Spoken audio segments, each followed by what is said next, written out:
Dan, jaz sem Miran Šebešten, prihajam iz kliničnega oddelka za kardiologijo.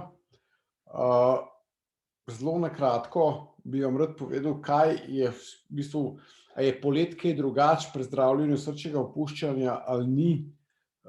In najbolj me veseli to, da v bistvu, da se bomo lahko na koncu kaj slišali pa zmenili, ker se mi zdi, da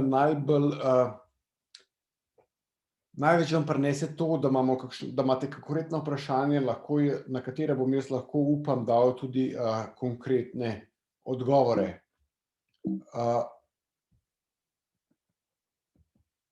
Kaj sploh je v bistvu srčno popuščanje? To ni neka bolezen sama kot za sebe, ampak je v bistvu nek skupek bolezenskih znakov, ki so posledica oslabljenega delovanja srca. In zaradi tega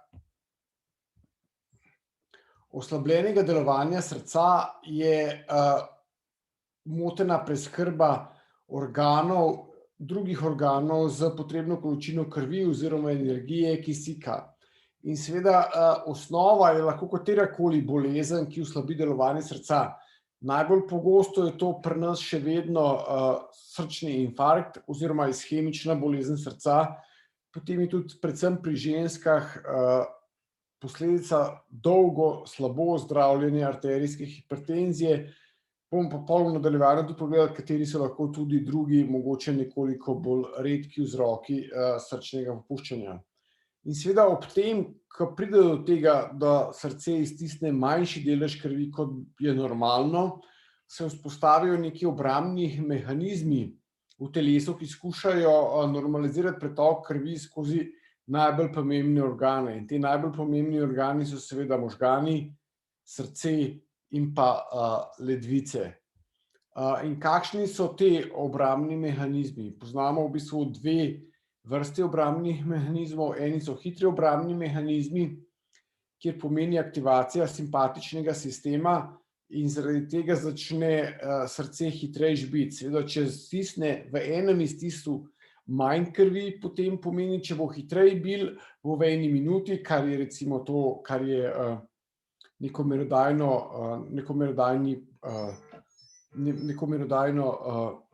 merilo, v bistvu lahko v eni minuti iztisne enako krvi, kot ga je prej iztisnil z počasnejšim bitjem srca. In pa seveda drugo pa je, če zaradi tega pride zaradi stisnjene arterije, zaradi povečanega simpatičnega tonusa, pride do porasta, do stisnjenja arterij in s tem se poveča krvni tlak in seveda s tem je tudi prekrvavitev določenih organov, predvsem tistih najbolj pomembnih možganov, srca in ledvic, približno dobro, vendar seveda na račun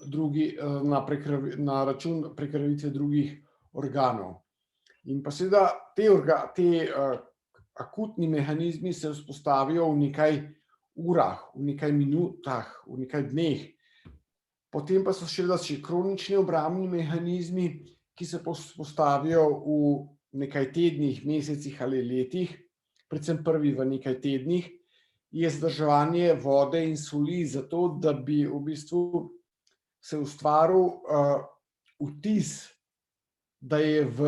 ker se ustvarja vtis, da v arterijah oziroma v žilah ni dovolj krvi in začne telo zadrževati vodo in sol, zato da bi se povečal volumen v žilah, vendar ponavadi gre to na račun tega, da se poveča zadrževanje vode in soli v tkivih, ki niso v tkivih, ne pa v žilnem sistemu. In to vi lahko opazite oziroma lahko ljudje opazimo kot zatekanje, težje dihanje. Drugo pa seveda je zadebelitev sten srca, ker srce v bistvu se bori, predvsem pri arterijski hipertenziji, da bi stisnilo zadostno količino krvi tudi v večjem krvnem tlaku in seveda to je tako kot vsaka mišica, ko delaš proti uporu, se ta mišica zadebeli. Kakšni so pa simptomi srčnega popuščanja? Simptomi so v bistvu tisto, kar bolnik občuti. Pove, da je utrujen, da se težje diha pri naporu. Čisto konkretno lahko vam bolnik reče, ja, takrat sem prišel pa iz Rožnika oziroma iz tam od začetka poti na Rožnik sem prišel do one hiše, na sredi poti, povsem brez težav, zdaj se moram pa ustaviti že na pol poti do Čada in težko diham, v bistvu, če pa 2, 3, 4, 5 minut počivam, potem pa začnem normalno dihati in grem lahko spet, ampak spet, ko pridem do Čada, se moram še 2-krat ustaviti, ne. Najprej to je ob naporu, potem človek reče, joj, pa saj moram že v mirovanju, včasih, kaj hitro naredim, kaj malega, pa se že zadiham.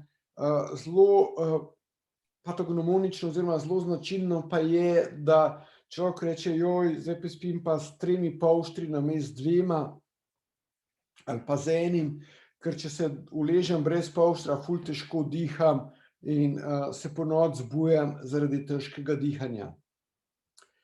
Druga stvar, ki je v bistvu tudi otekanje v trebuh in noge, predvsem najprej seveda ljudje opazijo, da imajo zatečene gležnje oziroma v okolici gležnjev, potem pa so lahko to edemi, ki segajo v bistvu prek celih nog, pa tudi do trebuha, in pa bolečine pod desnim rebrnim lokom, ki nastanejo zato, ker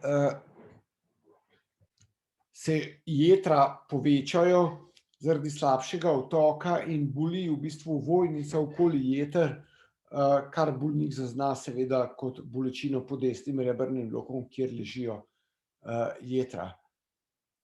Znaki srčnega popuščanja so pa tisto, kar v bistvu lahko čisto objektivno izmerimo. In seveda so lahko šibek pulz, modrikasto obarvanje ustnic in pa kar tudi bolniki opazijo, je manjše izločanje urina. Zelo pomembno je tudi, da kadar je povečan volumen krvi, da v bistvu vidimo, da so zvijugane vratne žile, ki jih normalno ne vidimo, kadar človek sedi, ne, oziroma v velikem kotu pod 45 stopinj jih ne vidimo. Pri teh bolnikih seveda jih vidimo in so lahko polne do vrha. Potem je pa seveda tudi, kar vidimo, lahko povečana jetra, ki jih lahko otipamo, otekanje v trebuh in noge, kar sem pa že prej v bistvu rekel. In kako pa vreme vpliva na vse te stvari, ne? Znano je, da ali če pride do ekstremnih vremenskih razmer v eno ali v drugo smer, se pravi do ekstremnega mrazu ali pa do ekstremno visokih temperatur, se poveča število hospitalizacij zaradi srčno-žilnih bolezni.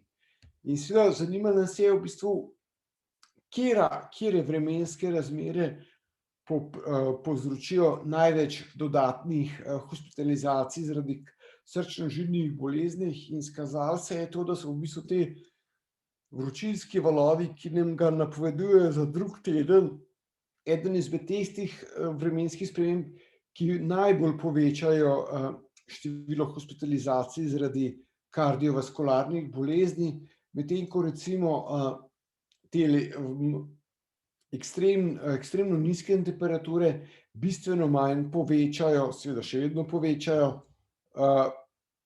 število hospitalizacij zaradi srčno-žilnih bolezni.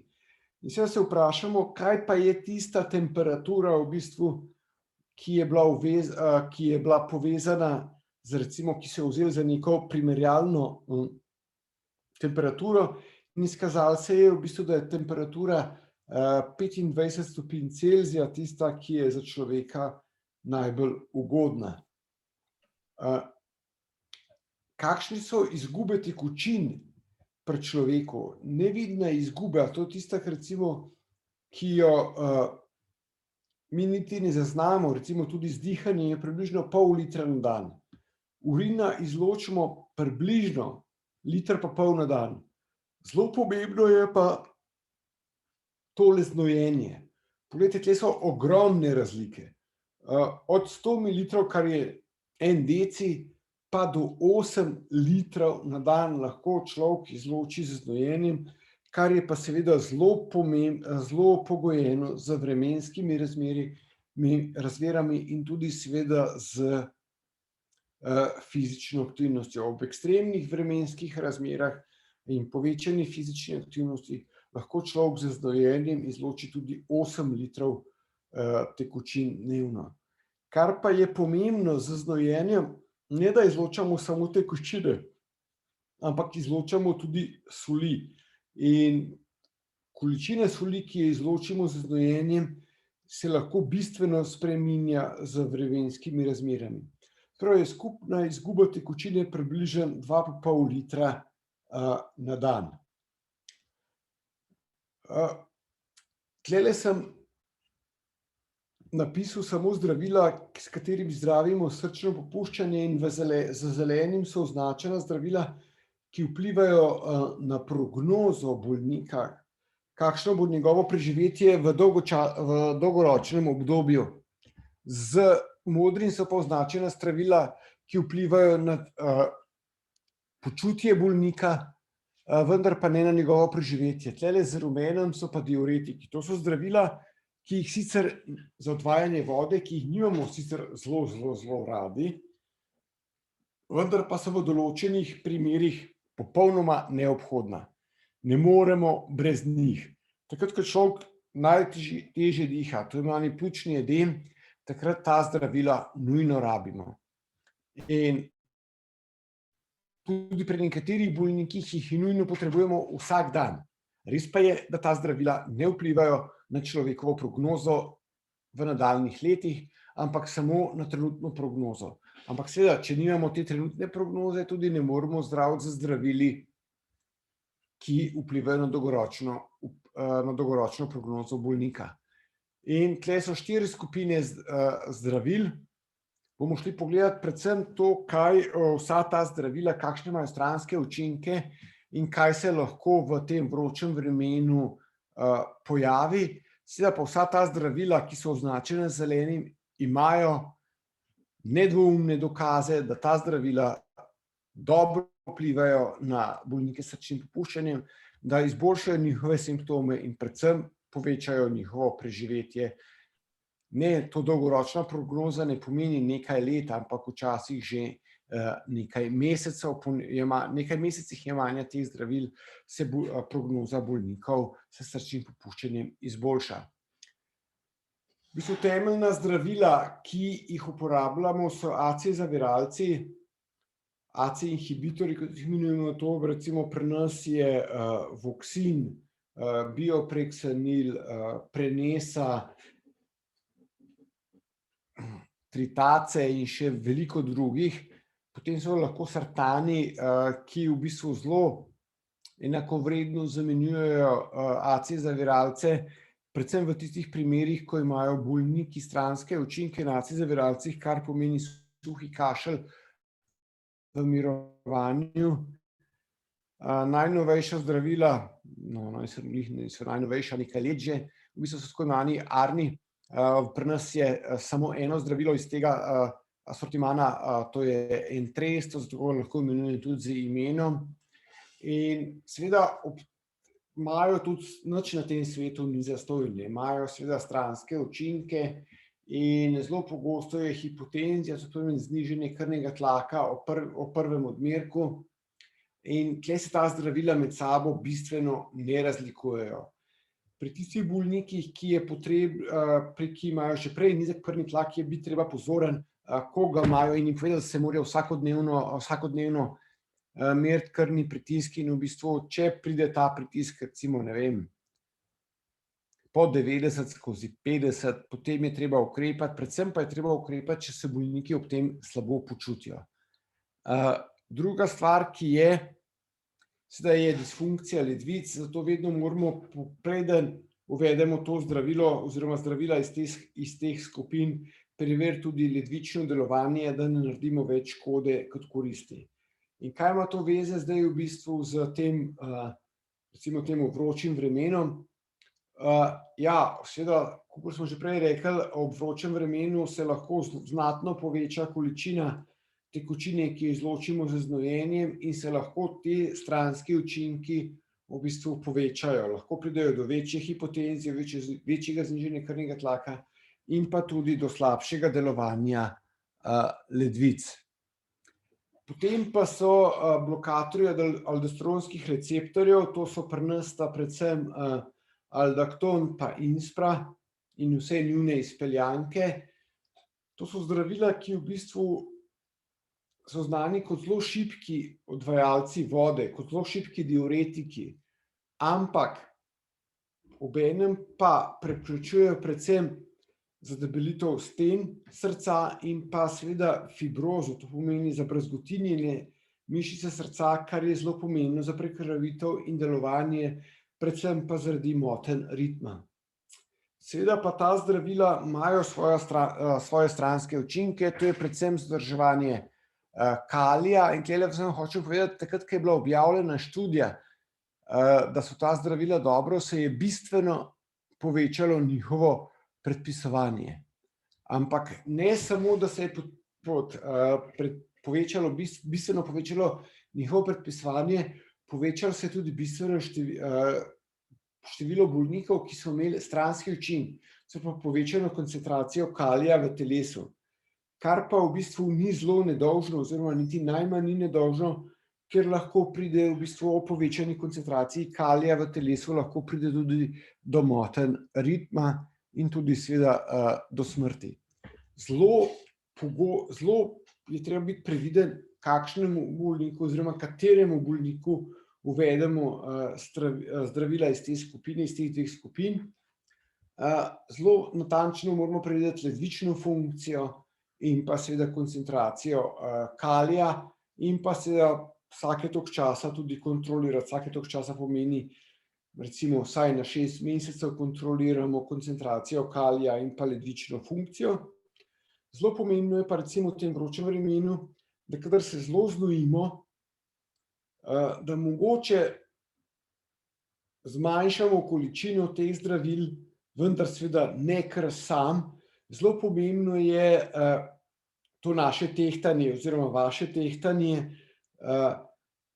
ker izguba telesne teže ali pridobitev telesne teže več kot 1 kilogram na dan v roku 3 dneh, to se pravi 3 dni v 3 dneh, je lahko posledica izgube tekočine nič drugega. Tako hiter človek se ne more zrediti ali pa shujšati. In če seveda vemo, da pridobimo na telesni teži, rabimo več zdravil za odvajanje vode, če pa zelo na hitro izgubimo na telesni teži, potem pa seveda rabimo bistveno manj teh zdravil in takrat je v bistvu potreben nek nasvet oziroma posvet, kako imeti naprej ta zdravila. Potem so zdravila, ki so v bistvu bila narejena za zdravljenje sladkorne bolezni. To so SGLT2 zaviralci, pri nas sta samo 2, Forxiga pa Jardiance. Relativno novi zdravili, predpisujemo jih v zadnjih 2,5–3 letih. In izkazalo se je, da nimajo zelo velikega vpliva na zdravljenje sladkorne bolezni, po drugi strani se je pa izkazalo, da pri bolnikih s srčnim popuščanjem, ne glede na to, ali imajo sladkorno ali nimajo sladkorne bolezni, bistveno zmanjšajo hospitalizacije in tudi umrljivost zaradi srčnega popuščanja. In seveda tudi ta zdravila, kot sem že prej rekel, nič na tem svetu ni zastonj, imajo svoje stranske učinke. Nekoliko pogostejši so uroinfekti, predvsem pri moških, vendar je to še vedno zelo malo, približno 2–3%.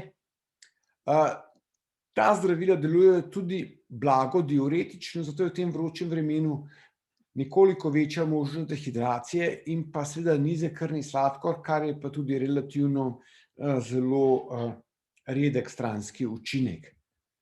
Tako da teli stebri, ki smo zdaj, hiša najbolj stoji, če ima vse 4 stebre, pa navadno ženske podpirajo vsaj 3. Še vedno tudi poleti v vročem vremenu drži.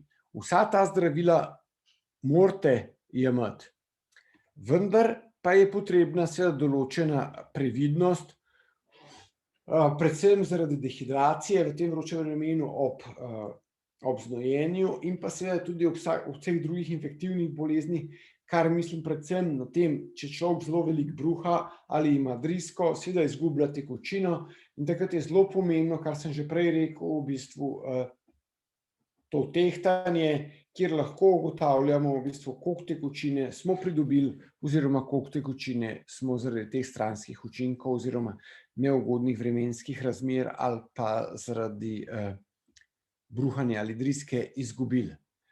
In sicer ta leva slika je meni bolj všečna, če sem čisto odkrit, ne. Zelo rad, saj jaz sem na soncu, kaj dobrega spijem, ampak to zelo velikokrat lahko privede do tega, se predvsem seveda pri bolnikih s srčnim popuščanjem, da pridemo do desne slike, ko pridemo v bolnico, ko smo ali dehidrirani, ali pride do poslabšanja srčnega popuščanja. In vsaka hospitalizacija pomeni tudi bistveno slabšo prognozo za vsakega bolnika s srčnim popuščanjem, tako da mogoče je boljše v teh razmerah se zadrževati v nekih relativno hladnih prostorih. Seveda ne smemo čisto pozabiti na fizično aktivnost, ampak boljše v klimatiziranih prostorih, v nekih nadzorovanih pogojih in pa seveda prilagojeno našim oziroma vašim telesnim zmogljivostim. Zdaj bom pa zelo vesel, če boste vi še kaj naprej vprašali. Hvala.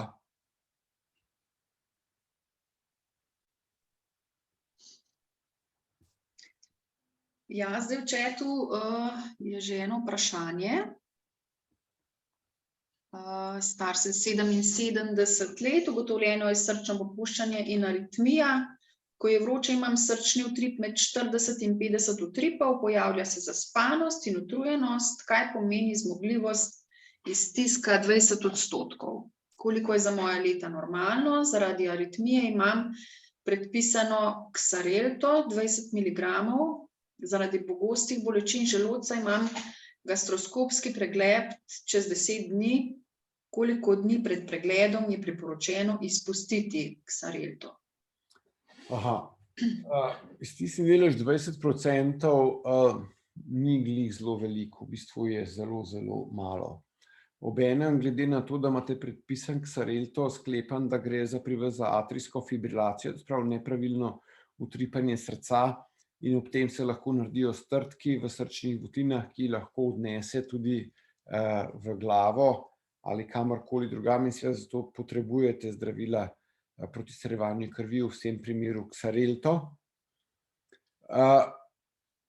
Gastroskopija v bistvu sama po sebi ne zahteva prekinitev zdravljenja z Xareltom, vendar pa glede na to, da je ob gastroskopiji so možni tudi posegi, kar pomeni odščip sluznice zaradi kakršnekoli diagnostike, v tem primeru je dobro prenehati z Xareltom oziroma vsemi temi zdravili, novejšimi zdravili za preprečevanje krvnih strdkov vsaj 24 ur pred posegom. Ne morem pa čisto natančno vedeti iz vaših podatkov, a gre res samo za atrijsko fibrilacijo, v tem primeru lahko to varno naredite brez posveta za antikoagulantno ambulanto 24 ur prej. V kolikor gre pa še za kakšno drugo pridruženo bolezen, je pa seveda treba, predvsem mislim kakšno pljučno embolijo, trombozo, takrat je pa potreben posvet za antikoagulantno ambulanto.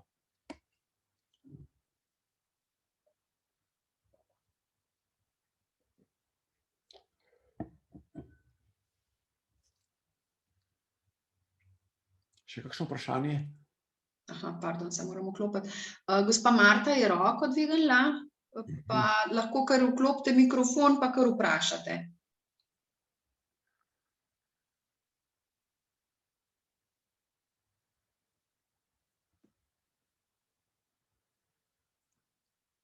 Jaz toč ne slišim, moram reči. Ja, ne, ni. Če kdo želi kaj vprašati, kar izvolite z vprašanji.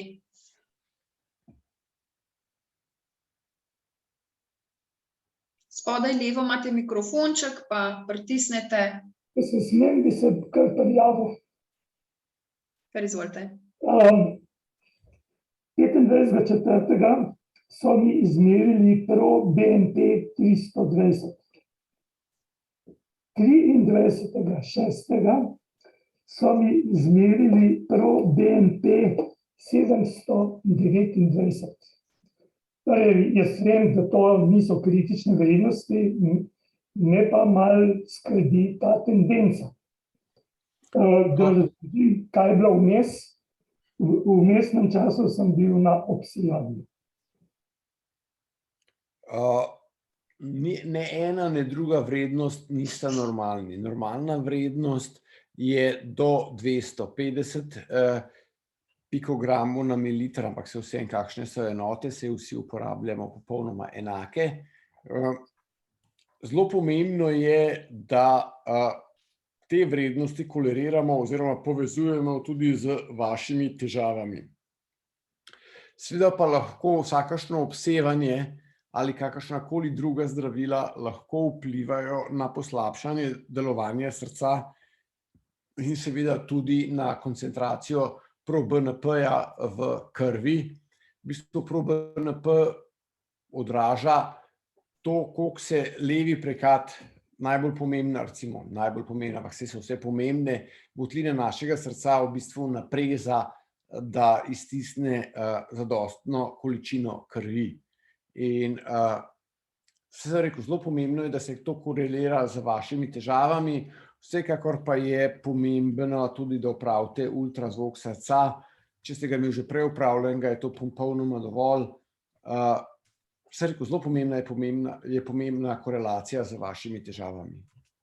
Sam izvid nič zelo bistvenega ne pove. Še eno konkretno vprašanje imam. Ali je možno to vrednost z ustrezno vajo oziroma vežbanjem znižati? To vrednost v bistvu ali izboljšanje delovanja srca ali izboljšanje funkcije srca, srčnega popuščanja, seveda je možno izboljšati, vendar moramo vedeti predvsem tudi, zakaj je nastalo. Vkolikor je to vzrok obsevanja ali kemoterapija, kako ste prej nazval, potem je to možno seveda samo in izključno z zdravili, pa še to ne v vseh primerih. Pri bolnikih, ki nimajo posebnih težav oziroma pridruženih bolezni, se lahko z redno, vendar zmerno telesno aktivnostjo te vrednosti malenkostno znižajo, ampak predvsem je pomembno, da se izboljša, s tem se izboljša funkcijska sposobnost bolnikov, ki več zmorejo in imajo manj težav v vsakdanjem življenju. Hvala. Malenkost.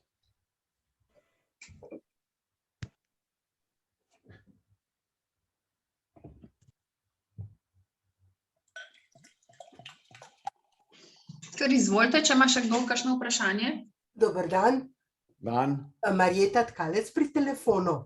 Eno vprašanje bi imela. Pravzaprav moram opisati, imam 79 let, sem bolnica že dolg časa, 30 let skoraj brez ščitnice in jemljem vsak dan 100 mikrogramov Eutiroxa.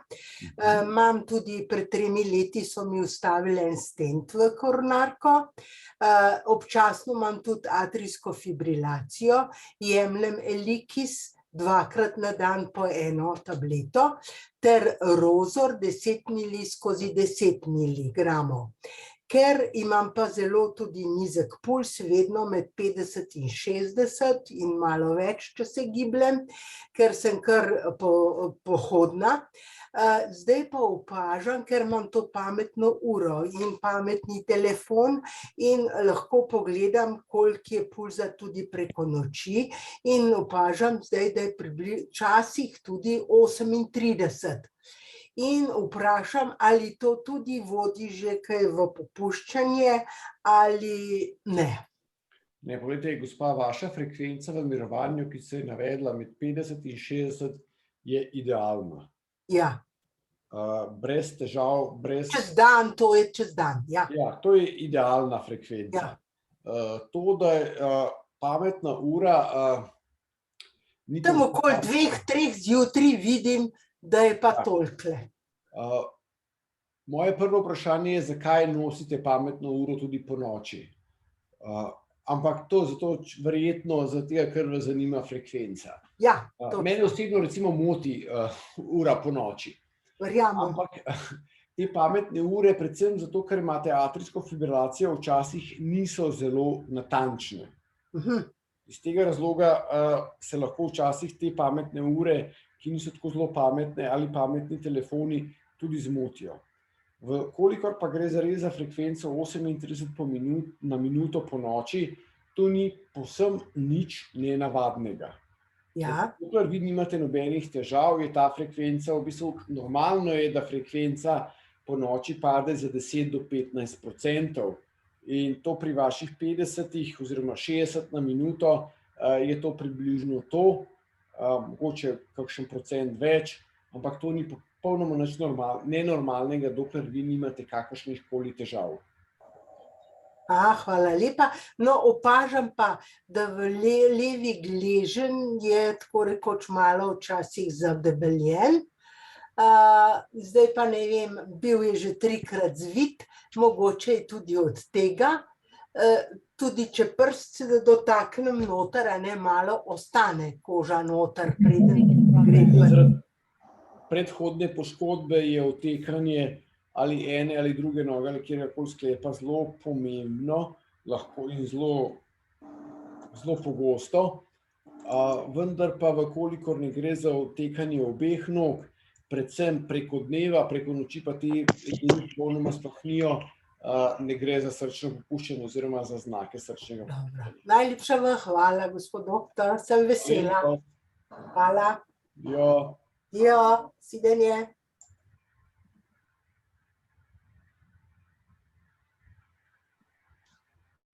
Še kakšno vprašanje? Ja, se slišimo? Pozdravljeni. Ja, dober dan.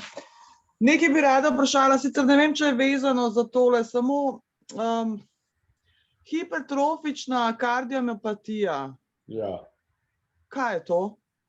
To je v bistvu genetska bolezen, ki privede do povečanja debeline sten, predvsem levega prekata, in je seveda lahko vodi tudi v srčno popuščanje, lahko pa vodi tudi v motnje ritma.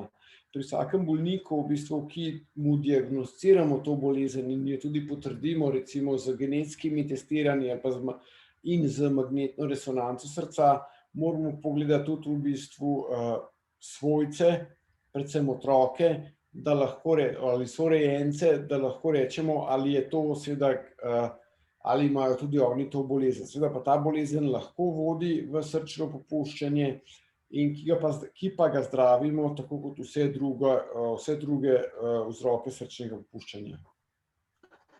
In potem je Concor primeren temu, a ne?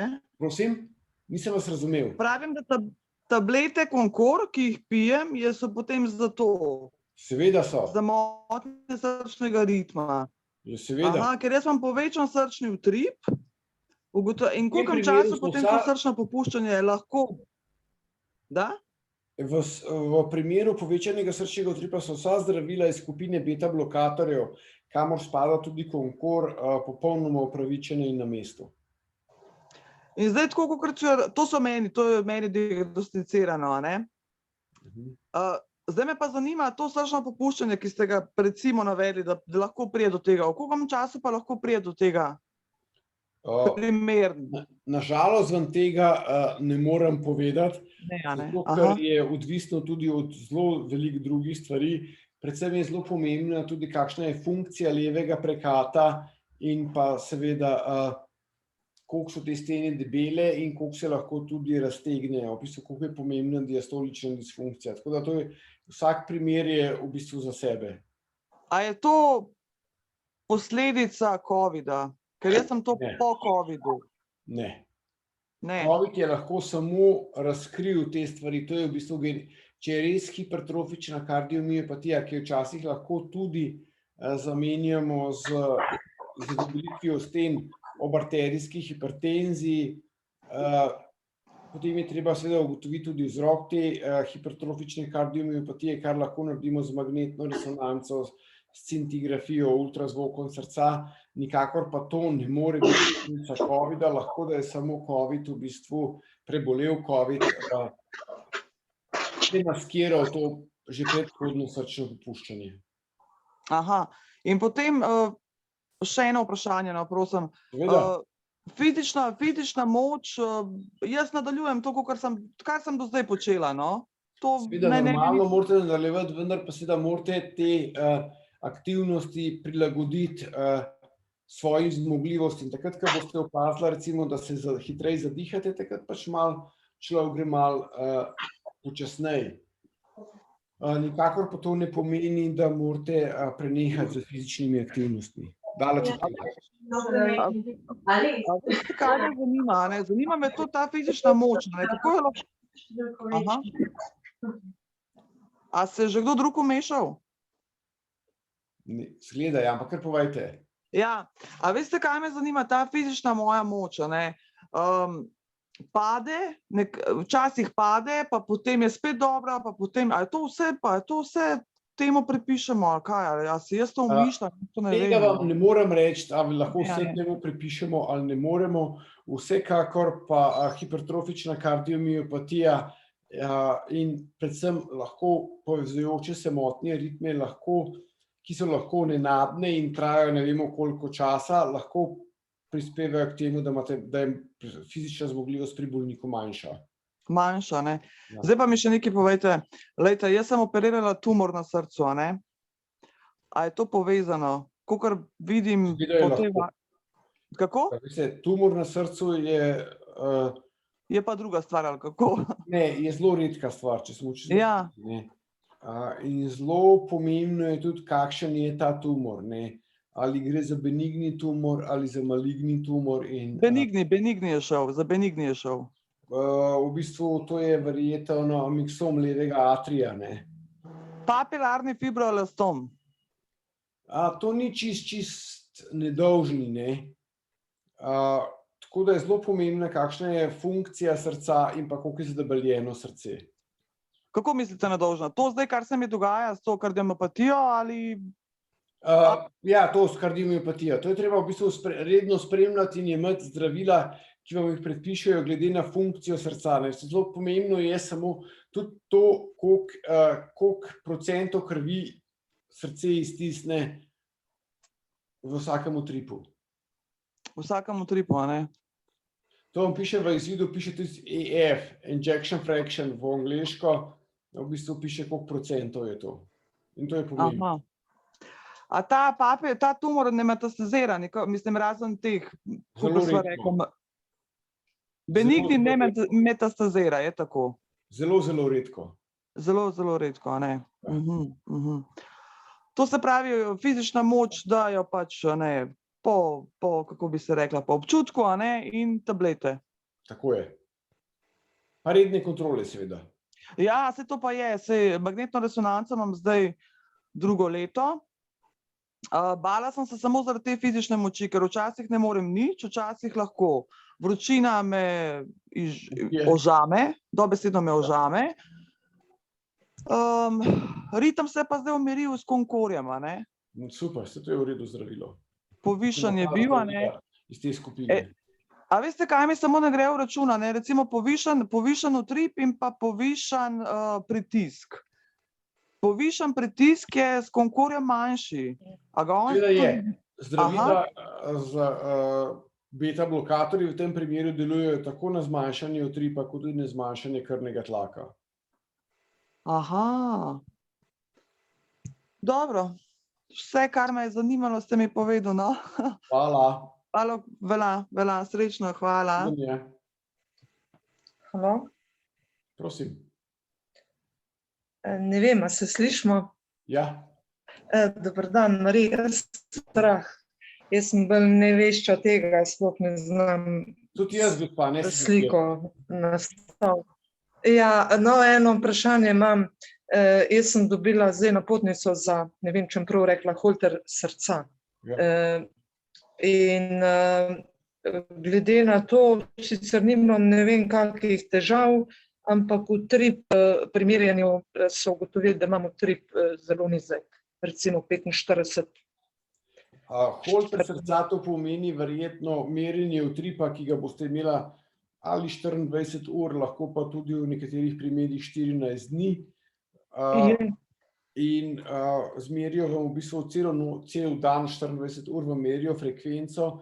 Verjetno je zdravnik, ki vas je napotil na to preiskavo, zaskrbljen zaradi te vaše relativno nizke frekvence in zaradi tega predvsem je treba to kolerirati z vašimi težavami, vkolikor imate vi težave ob tem nizkem utripu, seveda je to pomembno, vkolikor imate recimo samo utrip samo, bom rekel, v narekovajih, do 45 in ob tem nimate nikakršnih težav, je to povsem nepomembno. Seveda je pa treba vedeti, če imate vi predvsem po noči bistveno nižji utrip in v tem primeru boste pa potrebovali drugačno zdravljenje. Zato so vam pa tudi predpisali Holter EKG, kako temu rečemo. Aha.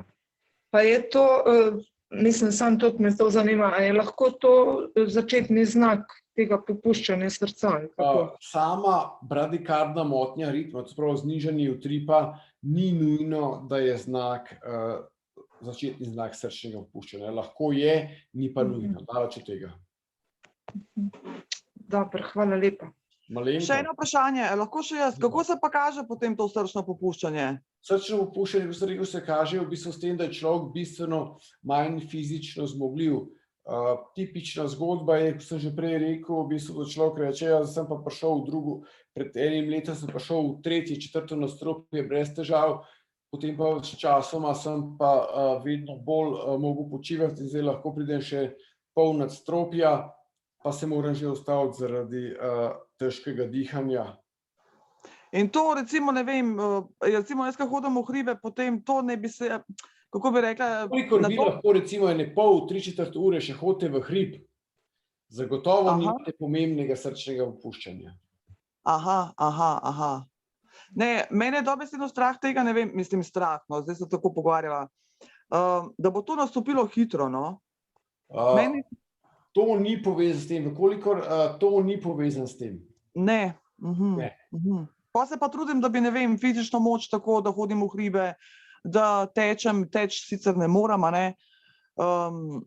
ampak na vsake toliko malo potečem, da nekako to zmanjšam, ali kako, a to se ne zmanjša? Ne, ker boste normalno fizično aktivna. Sicer v tem vročem vremenu, posebej naslednji teden, ker nam napovedujejo nov vročinski val, dajte malo, a veste, za zdravo glavo.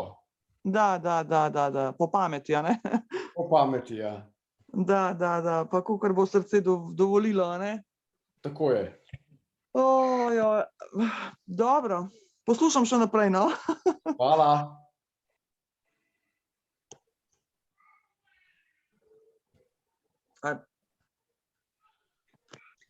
Zdaj, če smem kar jaz eno vprašanje iz četa, kako klima vpliva? Klima lahko vpliva v bistvu z izsušenim zrakom, ker je tudi suh zrak, lahko vpliva, seveda predvsem pa vplivajo hitre spremembe temperature. Sama klima pa v bistvu v teh razmerah, ki je lahko tako zelo vroče, v bistvu če si skozi na enaki temperaturi, ki pa naj ne bo zdaj, a veste, naštimano na 18 stopinj, v bistvu pri bolnikih s srčnim popuščanjem vpliva dobrodejno. Recimo, še jaz eno vprašanje. To, kar ste rekel s srčnim popuščanjem, to stopnice pa to, kako pa potem to vpliva na vsakdanjik? Kako potem to zdraviš? Ali si v tem obstaneš, ali kako? Ne, daleč od tega, da ne, da obstaneš v tem. To je treba seveda najprej z ultrazvokom srca tudi diagnosticirati in potem z zdravili, ki sem jih prej naštel, v bistvu v zadnjih 10, 15, 20 letih zelo učinkovito tudi zdravimo, izboljšamo prognozo teh bolnikov in pa seveda izboljšamo, kar je zelo pomembno, kar se mi zdi najbolj pomembno, izboljšamo tudi kvaliteto življenja bolnikov s srčnim popuščanjem. Ne, ker tako za službo, ne, mislim, potem, ne. Ne. Daleč tega, da ostaneš ob tem. Z sodobnimi načini zdravljenja se da bistveno izboljšati, predvsem se da bistveno izboljšati kvaliteto življenja, kar pa je tudi v bistvu namen vsakega našega zdravljenja. Da, aha. Dobro. Hvala. Tudi vam. A še lahko jaz eno vprašanje? Seveda. Ja, jaz sem od začetka malo zamudila. Zakaj pa pride do tega, če mi na kratko poveste? A je to človek sam kriv, recimo, da nezdravo živi? Največkrat je to vzrok slabo zdravljene arterijske hipertenzije ali pa miokardnega infarkta, srčnega infarkta. To, da smo za srčni infarkt lahko včasih sami krivi, ali pa se zato, da imamo večjo nagnjenost k temu, da smo sami krivi, je seveda lahko za prekomerno telesno težo, kajenjem, fizično neaktivnostjo, medtem ko so drugi dejavniki, ki so pomembni za nastanek infarkta, lahko predvsem recimo holesterol ali pa sladkorna bolezen, lahko tudi prirojeni oziroma dedni. Tukaj je en moj pacient rekel že dolg časa nazaj, nekateri podedujejo hiše, drugi pa holesterol ali pa sladkorno. Ne moramo vsi vsega. Tako da seveda je kombinacija tega, da smo recimo v narekovajih sami krivi ali pa da smo to tudi podedovali. In seveda tiste stvari, ki jih lahko sami, za katere smo v narekovajih spet sami krivi, lahko bistveno spremenimo z svojim načinom življenja. Nekaterih stvari pa žal, predvsem genetskih, ne moramo spremeniti, lahko pa z sodobnimi zdravili zelo zmanjšamo njihov vpliv. Hvala lepa. Čakajte, potem, recimo, prejle, ko smo se pogovarjali glede tega, potem je ta moj tumor pripomogel temu, ta operacija, ali kako? Seveda je lahko, ne vem, zakaj je nastal, kakšna je bila vaša srčna funkcija pred operacijo tumorja. Aha, zakaj je nastal? Ja, ne, meni so tumor samo ugotovili so mi ga pa tako, da fizična moč, spet fizična moč, a ne? Ja, zato je lahko ta tumor v bistvu tudi obstruiral oziroma zapiral kakšno zaklopko na srcu in je zaradi tega seveda zmanjšan pretok in je lahko zaradi tega tudi zmanjšana fizična zmogljivost. In sedaj po 6 let po tumorju, a ne, po covidu, pa hipertrofična kardiomiopatija. Treba je videti seveda, a je ta hipertrofična kardiomiopatija, kako vam je bila dokazana? Ultrazvok. Ne, trenutno sem še na začetku zdravljenja, dokazana je bila samo na ultrazvoku. Če je bila, seveda je treba, verjetno so vam vzeli kri za genetske preiskave, naročena so tudi pa verjetno na magnetno resonanco. Drugo leto imam pa magnetno. Ja, šele s temi preiskavami lahko rečemo tudi, da je to hipertrofična kardiomiopatija in seveda tudi z nadaljnjimi preiskavami lahko ugotovimo, kaj je vzrok te hipertrofične kardiomiopatije, ki pa se da v večini primerov zelo dobro zdraviti. In da ne, pozdravi pa se ne, a ne, samo, mislim... Glejte, izboljšati se za zdravi, če smo čisto odkriti. Kako? Za zdravi se, ne pozdravi. V nekaterih redkih primerih pa lahko to tudi čisto pozdravimo. No, aha, tako. Dobro. Hvala.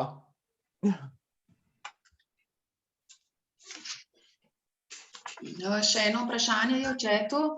V 2. mesecu sem imela zastoj srca, dobivam vsa ta zdravila, počutje v redu. Stara sem 61 let, imam tudi spodbujevalnik. Imam 1 leto do penzije, ali lahko delam, sem kuharica, trenutno nimam nobenih večjih problemov. To je tako zelo splošno vprašanje, na katerega seveda vam ne bom dal enega konkretnega, nažalost ne bom dal enega konkretnega odgovora. Zakaj ste imela zastoj srca? Ali je bilo to v sklopu miokardnega infarkta? Ali je bilo to po miokardnem, koliko časa po miokardnem infarktu? To je zelo pomembno in tudi kakšna je vaša srčna funkcija. Brez vseh teh podatkov vam enega pametnega, konkretnega odgovora žal ne morem dati.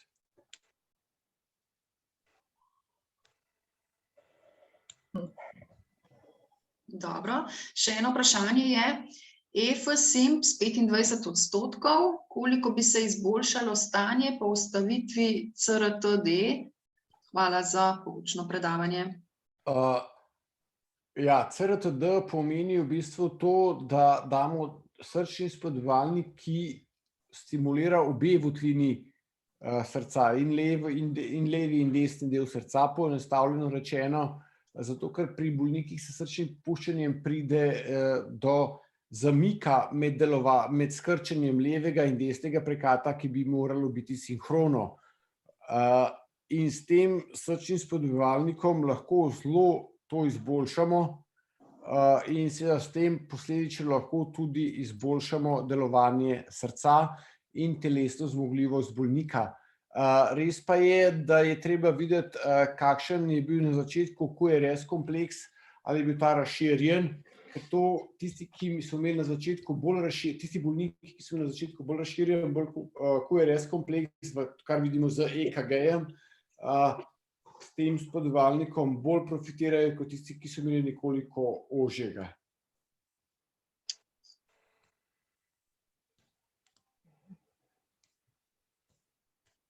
Potem je pa še eno vprašanje zdaj, kako po infarktu skrbeti zase, 2 žilni opornici, da ne bi prišlo do srčnega popuščanja, stara sem 60 let. 60 let je zelo mlada. Odvisno, zakaj je nastal srčni infarkt. Seveda pa in kakšna škoda je bila povzročena s tem srčnim infarktom, kar se je verjetno takoj po miokardnem infarktu, srčnem infarktu ugotovilo z ultrazvokom srca. Kako skrbeti, da ne bo prišlo do ponovnega miokardnega infarkta? Seveda z jemanjem vseh predpisanih zdravil, zdravim načinom življenja. S temi vsemi zdravili bistveno zmanjšamo možnost ponovnega miokardnega infarkta, popolnoma preprečiti ga pa ne moremo, na žalost. In seveda vsak ponovni miokardni infarkt pomeni dodatno okvaro srčne mišice in s tem dodatno povečano možnost za nastanek srčnega popuščanja. Ja, gospa Sonja je dvignila roko, kar izvolite. Kar izvolite.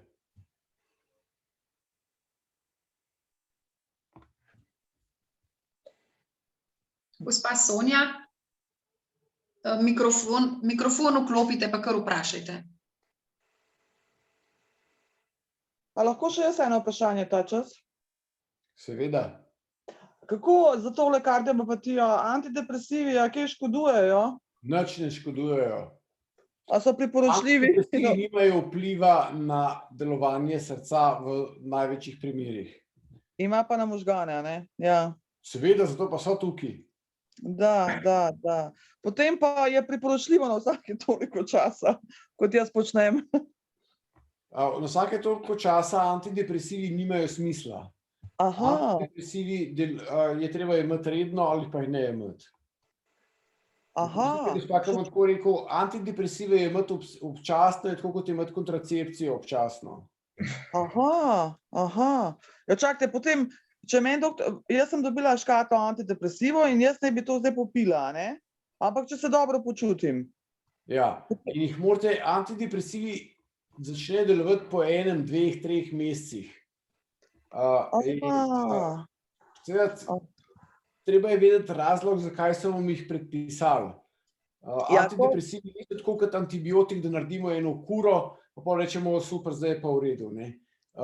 To so zdravila v bistvu, ki delujejo recimo na dolgi rok, seveda se lahko ukinejo, predvsem če izgine vzrok oziroma odpravimo vzrok depresije, ampak to mora biti pod nadzorom izbranega zdravnika, v nekaterih primerih pa tudi pod nadzorom psihiatra. Tako. Dobro, hvala. Malenkost. Lahko pa vprašam jaz, Sonja, tukaj. Izvolite, ja. Hvala, gospa Sonja. Jaz sem bila 2 dni nazaj na koronarografiji in ožilja, ne, in so mi rekli, da imam ožilje vse čisto, samo jaz zelo slabo počutim. Imam pa še dodatne tiste diagnoze. Aortna valvularna stenoza, pulmonarna valvularna stenoza in negativni revmatoidni artritis in bolečina v prsih ob naporu. Ja, glede, gospa, koronografija, srčne žile so sicer zelo pomembne, vendar pa niso vse, kar gledamo na srcu. Vi ste mi tlele zdaj povedali, da imate aortno stenozo. Zelo pomembno je, kakšna je površina aortne zaklopke, ki pri vas še deluje. In seveda to je lahko vzrok vaših težav. Vkolikor je ta površina te aortne zaklopke manjša kot 1 kvadratni centimeter, je potrebno širjenje te zaklopke, kar se lahko naredi ali z operativnim posegom ali pa z posegom, ki se naredi preko žil, vendar pa je to odvisen tudi od drugih spremljajočih bolezni. Tako da, vkolikor je bila ta koronografija narejena samo v pripravi za zdravljenje aortne stenoze, potem ni nič presenetljivega, da so žile normalne. Ja, žile so normalne, samo jaz na to ne morem tako živeti, kot zdaj sem. Sem bila pa pole pri kardiologu danes in mi je rekel, čez 1 leto kontrola, jaz pa tako živeti naprej ne morem. Kam bi se mogla... Gospa, kakšna je površina aortne zaklopke? Ja, na kam sem se zdaj jaz obrnila, da bi jaz naredila še ta pregled? Verjetno ste naredila ultrazvok srca? Ja, ultrazvok srca je bil narejen, samo mi je rekel, da ni še v stanju za kakšno operativno stvar. Samo jaz, recimo, dopoldne še bom kaj funkcionirala, pa zgubim hlas, kot zdaj, ker imam zgubljen hlas, ne, in enostavno nimam moči ne hoditi in ne za kaj funkcionirati, za kaj narediti. Mi pade prav vse, ne, tako da mislim, da je v tem kaj vzroka v teh zaklopkah. Lahko v aortni stenozi je lahko vzrok, ne, vendar pa imate še veliko število spremljajočih bolezni, ki lahko tudi vplivajo na vaše počutje oziroma na vašo fizično zmogljivost. Tako da, na žalost, spet enega konkretnega odgovora, ki bi vas zadovoljil, ne morem dati. No, saj namihajte mi, kam naj se obrnem, da bi še kakšno preiskavo, da bi kaj dobili več. Jaz mislim, da je potrebno samo, če imate že vse preiskave narejene, od koronografije do ultrazvoka srca, rabite samo nekoga, ki v bistvu bo natančno pogledal te izvide in vam odgovoril na vsa vaša vprašanja, seveda, ki pa morajo biti vezana na vaše izvide. V redu, ali lahko se obrnem tudi...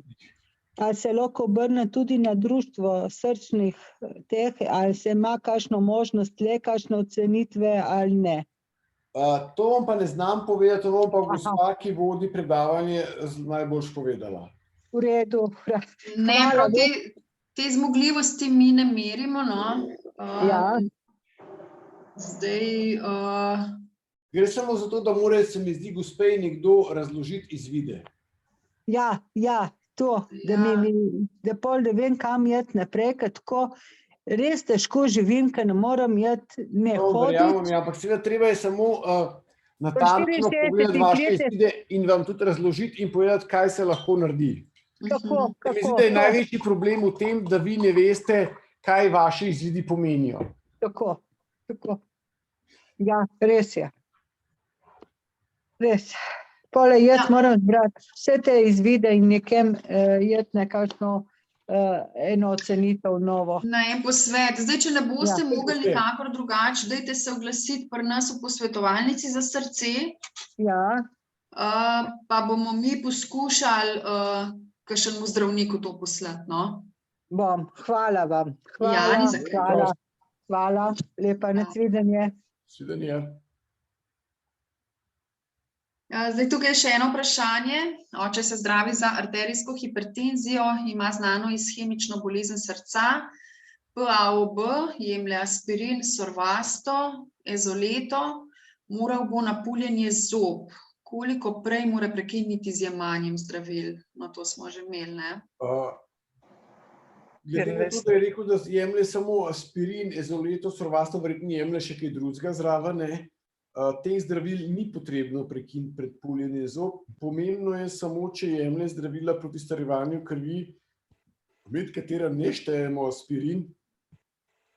Predvsem so to novi antikoagulanti je palmiravan, potem je treba seveda to nehati jemati 24 ur pred posegom oziroma revan v sodelovanju z antikoagulantno ambulanto, vkolikor je pa to samo aspirin, pa ga ni treba jemati.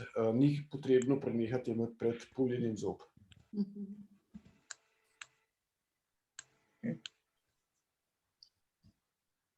Še eno vprašanje je, star sem 61 let, zanima me, če je večletna depresija lahko povzročila popuščanje srca.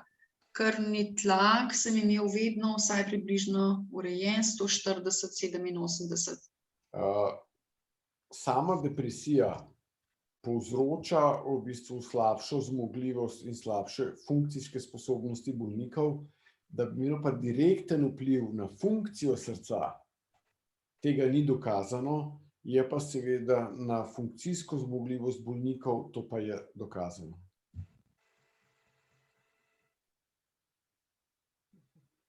Če ima še kdo vprašanje, kar lahko zastavi.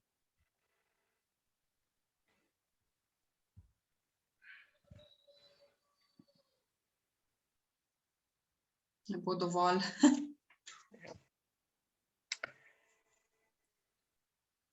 No, mislim, da smo do konca prišli. Jaz bi se zahvalila vam, da ste nam nudili to možnost, da kaj vprašamo, pa res hvala lepa. Jaz tudi za vse izčrpne odgovore. Hvala. Ja, hvala tudi vam. Nekaj smo se pa naučili, a ne? Tako. Vsi. Ja. Tudi v imenu društva se zahvaljujem vsem prisotnim predavatelju. Hvala za vse. Hvala lepa. Tudi vam za udeležbo. Odlično predavanje. Odlično. Hvala. Hvala lepa. Lepo poletje. No, Enako tudi vam. Hvala. Srečno. Lep pozdrav. Ja.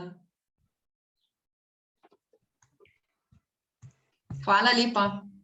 Posemajte. Ja, tudi vi. Hvala, nasvidenje. Srečno. Nasvidenje, adijo. Nasvidenje. Nasvidenje.